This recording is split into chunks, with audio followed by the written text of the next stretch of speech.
Alam mo ba, may mga sikretong katotohanan tungkol sa mental health na hindi alam ng karamihan.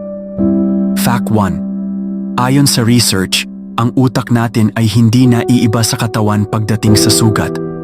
Kapag nasaktan ka emotionally, gaya ng heartbreak or rejection, pareho ang brain activity na nangyayari tulad ng physical pain.